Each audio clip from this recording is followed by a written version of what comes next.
بسم اللہ الرحمن الرحیم۔ عمران خان کا تاریخی مارچ لبرٹی چوک لاہور سے اپنی منزل اسلام آباد کی طرف گامزن ہے۔ کیا بات ہے کہ اس لانگ مارچ کی اہمیت اتنی زیادہ بڑھ گئی ہے؟ وجہ پاکستانی تاریخ میں پہلی دفعہ DGISI کی پریس کانفرنس تھی جو اس لانگ مارچ کے ڈائریکٹ اگینسٹ تھی۔ یہی وجہ ہے کہ انٹرنیشنل میڈیا جگہ جگہ پہ اور لمحہ با لمحہ اس کی کوریج کر رہا ہے۔ لبرٹی چوک سے لے کر داتا دربار تک عمران خان کا زبردست استقبال ہوا۔ Shahdara out class. اب یہ 7 دنوں پہ محیط طویل لانگ مارچ ہے۔ کیا اس کراؤڈ کے ساتھ یہ کامیاب ہوگا؟ نہیں۔ ہماری رائے کے مطابق اگر اس نے راولپنڈی پہ اپنا امپیکٹ اور رزلٹ اورینٹڈ ہونا ہے تو پھر 5 سے 6 لاکھ افراد کا عمران خان کے ہمراہ ہونا لازمی ہے۔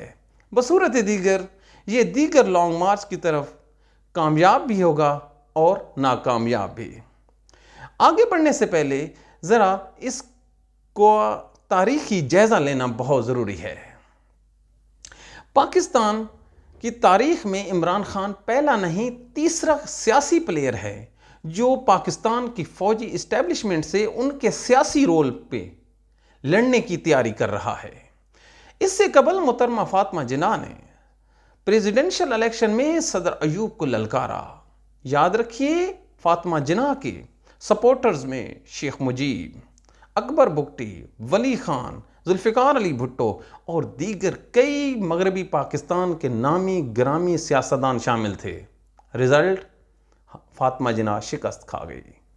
اس کے بعد ذوالفقار علی بھٹو نے اس عزم کا اظہار کیا کہ وہ فوجی اسٹیبلشمنٹ سے ان کے سیاسی رول سے ٹکرائے گا۔ رزلٹ شکست کھا گیا۔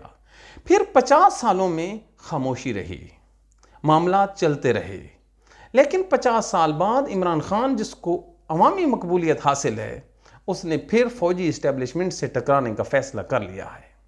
یقین مانیے لبرٹی چوک میں جب اس نے کہا DGISI کو کہ کان کھول کے سن لو، تو یہ جو 3 لفظ تھے یہ براہ راست اعلان جنگ تھے۔ اب یہ جنگ کون فاتح ہوگا کون شکست ہوگا؟ دونوں پاکستانی ہیں، دونوں محب وطن ہیں۔ آپس کی لڑائی میں تاریخ بتاتی ہے کہ تیسرا یعنی کہ دشمن بازی لے جاتا ہے۔ کون فاتح رہے گا؟ پاکستان؟ نہیں۔ عمران خان؟ نہیں۔ پاکستانی عوام؟ جی ہاں۔ اب اگر آئین کی بالادستی کے لیے اور پاکستان کی بیٹرمنٹ کے لیے پاکستان کے یہ دونوں پلیئرز عمران خان اور فوجی اسٹیبلشمنٹ کسی نکات پہ اکٹھے ہو جائیں، انڈرسٹینڈنگ کر لیں، تو یہ ان دونوں کا پاکستان کی عوام پہ احسان عظیم ہوگا۔ بصورت دیگر ڈیفالٹ کرتا پاکستان مزید نیچے جائے گا۔ ایک کی شکست دوسرے کی شکست ہے، ایک کی فتح دوسرے کی فتح ہے۔